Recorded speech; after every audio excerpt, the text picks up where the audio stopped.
কথায় আছে যে পাগলেও নিজের ভালো বোঝে। আপনি যদি নিজের ভালো চান তাহলে কোন কাজগুলো করা উচিত জানতে হলে চলুন আমরা নজর রাখি। যে কাজটা করার দরকার, প্রতিদিন অন্তত 5টা মিনিট নিজের জন্য সময় দেওয়া। তো নিজের জন্য সময় কি করে দেবেন? এই 5 মিনিট আপনার জীবনের সমস্ত টেনশন, সমস্ত ভাবনাকে দূরে সরিয়ে রেখে আপনি নিজের জন্য সময় দেবেন। অর্থাৎ এই 5টা মিনিট না, আপনি নিজেকে নিয়ে একটু ভাববেন। আগামী আমি প্ল্যান কি করে করব, আগামীকাল বা সকালবেলা উঠেই 5 মিনিট সময় দিন না, যে আমি কিভাবে আজকে সারাদিনটা চালাবো, একটু সাজিয়ে নিন।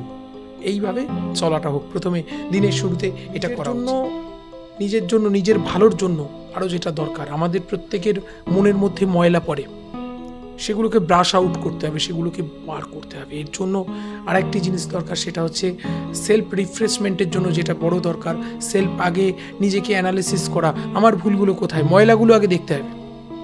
প্রতিদিন নিজেরা বলবো নিজের ভুলগুলো নিয়ে না একটু বসে ভাবুন, ভালো করে ভাবুন। এটা রাত্রিবেলায় করুন, প্রত্যেকে বসে বসে ভাবুন আমার কোন কাজগুলো উচিত হয়নি।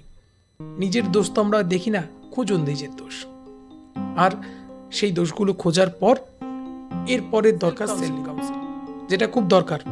নিজেকে নিজে তৈরি করা, সেলফ মোটিভেশন, সেলফ কাউন্সেলিং, যে আমি এই ভুলগুলো করি, আমি এগুলো করব না, ঈশ্বর আমাকে শক্তি দাও, ঈশ্বর আমাকে ক্ষমতা দাও, আমি যেন এই ভুলগুলোকে আমি ওভারকাম করতে পারি। রোজ এইভাবে প্রে করা, প্রার্থনা করা, এরকম করতে করতে একটা সময় আমাদের মধ্য থেকে ভুলগুলো সব দূরে যাবে।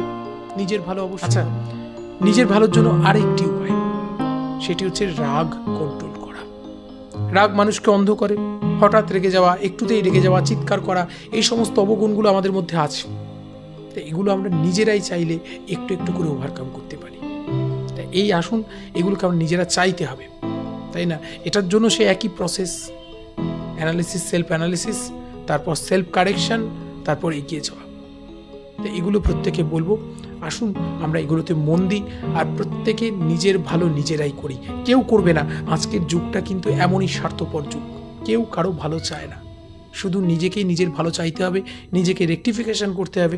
আমরা কেউ নিখুঁত নই, খুঁত আছে, আমরা আস্তে আস্তে করে সমস্ত খুঁত দূর করে সামনের দিকে এগিয়ে যাব। এটাই চলা হোক। প্রত্যেকে ভালো থাকবেন। আজকে এখানে শেষ করলাম।